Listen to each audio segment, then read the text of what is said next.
Hello dear student, welcome to the learner point. जैसा कि आपको पता है, अपने बायोलॉजी क्लास 11th स्टार्ट कर रखी है, जिसके अंदर आज अपने चैप्टर नंबर 3 करेंगे। इससे पहले मैंने चैप्टर नंबर 2 और चैप्टर नंबर 1 कंप्लीट एनसीईआरटी से रीड करवा दिया। यदि आपको देखना है तो उसे अपने प्लेलिस्ट में जाके देख लेना। और बाद में क्या है, जितने भी नीट या पीजीटी में प्रीवियस ईयर क्वेश्चन है पहले चैप्टर और सेकेंड चैप्टर से, उसे सॉल्व करने की ट्राई करना। आई होप आप सारे क्वेश्चन अच्छे से क्या कर पाओगे, सोल्व कर पाओगे। तो आज अपने स्टार्ट करते हैं चैप्टर नंबर 3, जिसका नाम है वनस्पति जगत। जैसे कि आपको पता है, RH विएक्टर ने Monera, protista, fungi, Plantae, Animalia बताया था ना, जिसमें अपने मोनेरा, प्रोटिस्टा, फंजाई को कंप्लीट स्टडी कराए चैप्टर नंबर 2 में। आज अपने करेंगे प्लांट्स के बारे में, प्लांटी जगत, वनस्पति जगत के बारे में। तो सबसे पहले स्टार्ट करने से पहले इस साइड देखो, 3.1 के अंदर अपने प्लांट्स के अंदर किस किस को रखते हैं। एक तो हमारी एल्गी को, एक ब्रायोफाइटा को, एक टेरिडोफाइटा को, एक जिम्नोस्पर्म को, एक एंजियोस्पर्म को। यहाँ से आपको पता लग गया कि अपने इस चैप्टर में एक तो एल्गी के बारे में पढ़ेंगे, एक ब्रायोफाइटा के बारे में पढ़ेंगे, एक टेरिडोफाइटा के बारे में पढ़ेंगे और एक जिम्नोस्पर्म के बारे में और एक एंजियोस्पर्म में। इसको इसी ऑर्डर में याद करते हैं, क्योंकि ये क्या है, एडवांस ऑर्डर है। आओ उससे पहले अपने इंट्रोडक्शन देख लेते हैं। पिछले अध्याय में हमने विहेक्टर 1969 द्वारा सुझाए सजीवों के प्रमुख वर्ग के विषय में पढ़ा था। इनमें से उन्होंने 5 kingdom Monera, protista, fungi, Animalia तथा प्लांटी सुझाए थे। इस अध्याय में हम प्लांटी जगत, जिसे वनस्पति जगत भी कहते हैं, के बारे में तथा वर्गीकरण के विषय में विस्तार से पढ़ेंगे। आओ इसे पढ़ते हैं। हमें यहाँ पर इस बात का ध्यान देने की आवश्यकता है कि वनस्पति जगत के विषय में समय अनुसार परिवर्तन आया है।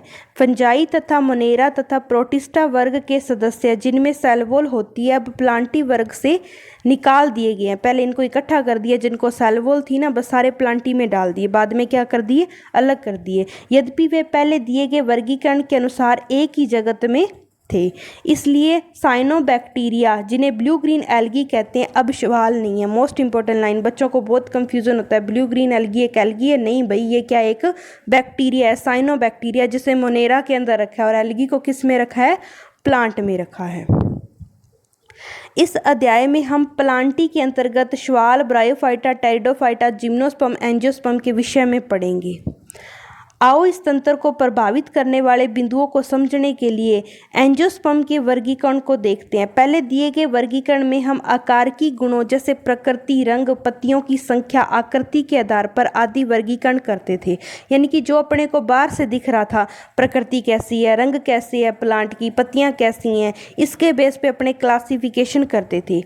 वे मुख्यतः कायिक गुणों, वेजिटेटिव प्रॉपर्टीज अथवा पुमंग की संरचना के आधार पर था, लीनियस के अनुसार।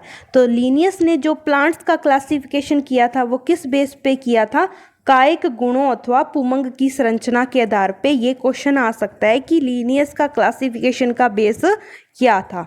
ऐसे वर्गीकरण क्या कहलाते हैं, कृत्रिम। तो लीनियस का क्लासिफिकेशन कैसा था, आर्टिफिशियल। कैसा था बेटा, आर्टिफिशियल। बेस क्या था, कायिक गुणों अथवा पुमंग की संरचना। क्योंकि उन्होंने बहुत सी समीप वाली संबंधित स्पीसीज को अलग कर दिया। अब स्टार्टिंग में कुछ ना कुछ तो मिस्टेक होएगी भाई। इसका कारण था कि वे बहुत ही कम गुणों पर आधारित था। अब गुण कम लिए हैं तो स्पीसीज में क्या है, कुछ गुण मिले नहीं तो उनको अलग अलग रख दिया।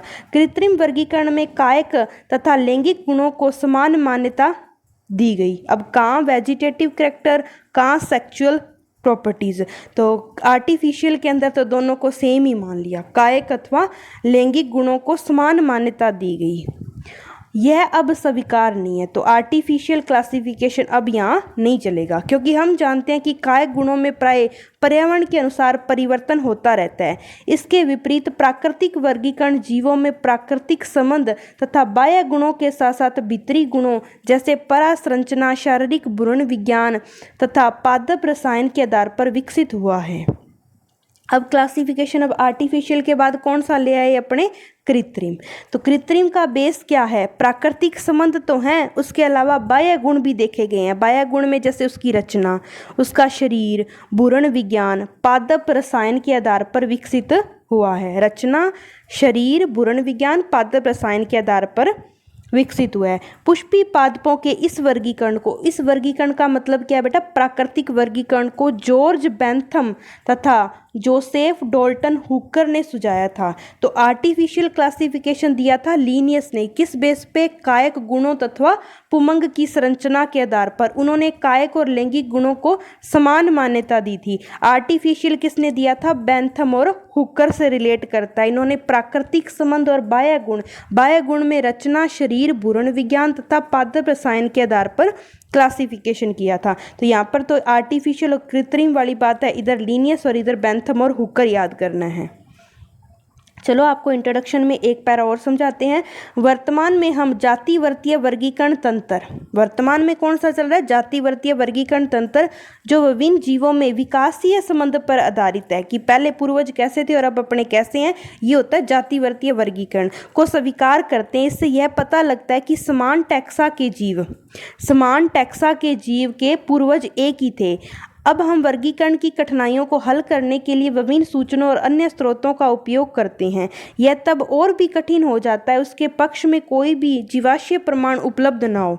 अब कुछ कोई पूर्वज मिले ही ना जीवाश्म फॉर्म में, तो उसका क्लासिफिकेशन करना कितना मुश्किल हो जाएगा। संख्यात्मक वर्ग की, जिसे अब सरलता से कंप्यूटरीकृत किया जा सकता है, सभी अवलोकनीय गुणों पर आधारित है। अब डाटा इतना इकट्ठा करना है तो संख्य की वर्गीकरण तो यूज़ करना पड़ेगा। संजीवों के सभी गुणों को एक नंबर अथवा कोड दिया गया है, इसके बाद इसे प्रोसेस किया जाता है। इस प्रकार प्रत्येक गुण के अंदर समान महत्व दिया गया है और उसी समय सैकड़ों गुणों को ध्यान में रख सकते हैं। आजकल वर्ग की विविध भ्रांतियों को दूर करने के लिए कोशिका वर्गीकी के कोशिका विज्ञानिकीय सूचनाएं, जैसे क्रोमोसोम की संख्या, रचना, व्यवहार, रसायन वर्ग की, जो पौधों के रासायनिक कारकों का उपयोग करते हैं। तो देखो पहले तो थी आर्टिफिशियल, ठीक है, लीनियस के अकॉर्डिंग। बेंथम हुकर वाला आर्टिफिशियल, नेचुरल, नेचुरल से भी एडवांस हो गया अपने जातिवर्तीय क्लासिफिकेशन। इसके अंदर अपने यूज़ कर लिया संख्यात्मक वर्गीकरण, जिससे डाटा को क्या कर सकते हैं, अपने अच्छे से स्टोर कर सकते हैं। इसमें और भी क्या क्या यूज़ किया, क्रोमोसोम की संख्या, कि कितने क्रोमोसोम, उसकी रचना कैसा है, उसका व्यवहार कैसा है, रसायन वर्ग की, जो पादपों के रासायनिकी कारकों का उपयोग करते हैं। तो ये था अपना इंट्रोडक्शन, ठीक है, जिसके अंदर क्या अपने प्लांट्स के इंट्रोडक्शन में आर्टिफिशियल, नेचुरल और जातिवर्तीय वर्गीकरण तंत्र को पढ़ेंगे। अब अपने एक एक करके सवाल, ठीक है, ब्रायोफाइटा, टेरिडोफाइटा, जिम्नोस्पर्म, एंजियोस्पर्म की स्टडी करेंगे। तो आई होप आपको इंट्रोडक्शन समझ आ गया होगा। अब अपने नेक्स्ट क्लास में स्टार्ट करेंगे algae. Thank you so much.